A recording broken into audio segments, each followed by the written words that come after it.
আসসালামু আলাইকুম সম্মানিত ভিউয়ার্স, মাসুম ভাই পেজ থেকে আবারও নতুন ভিডিও আপনাদের সামনে নিয়ে আসলাম। তো আমরা সিঁড়ি রুমের কাজ চলমান, আপনারা ইতিমধ্যে দেখতেছেন। আপনারা সিঁড়ি রুমের কাজটা কিভাবে করবেন যদি আমাদের এই ভিডিওগুলো দেখেন অবশ্যই বুঝতে পারবেন। দেখেন আমাদের এটা লাস্ট ফিনিশিং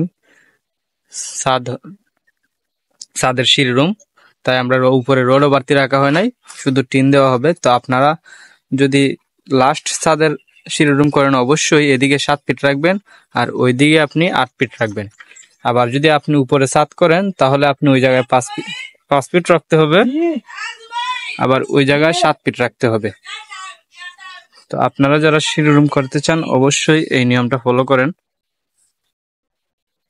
জি হ্যাঁ, মোটর লাইন টাঙ্কি দেই। এদিকে দেখুন, এদিকে আমরা দরজাটা রাখছি আপনার 7 ফিট, 7 ফিট কলাম, 6 ফিট দরজা হবে। এখানে একটা গাঁথনি দেওয়া হবে যাতে পানি ভিতরে না যায়।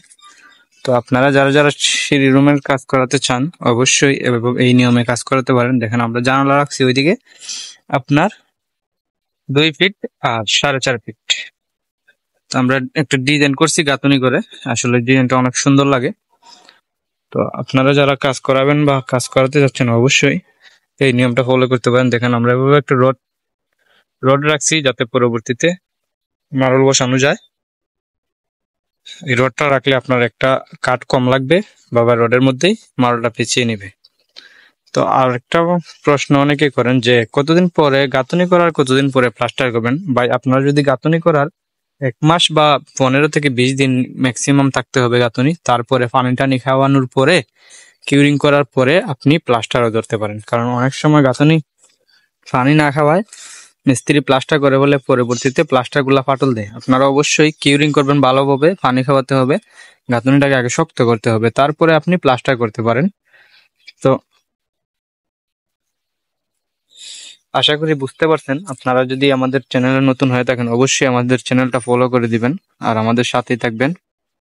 নতুন নতুন ভিডিও পেতে অবশ্যই আমাদের সাথে থাকবেন।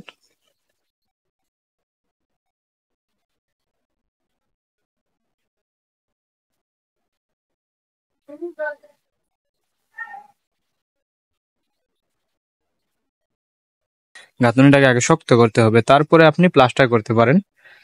তো আশা করি বুঝতে পারছেন। আপনারা যদি আমাদের চ্যানেলে নতুন হয়ে থাকেন অবশ্যই আমাদের চ্যানেলটা ফলো করে দিবেন আর আমাদের সাথেই থাকবেন। নতুন নতুন ভিডিও পেতে অবশ্যই আমাদের সাথে থাকবেন।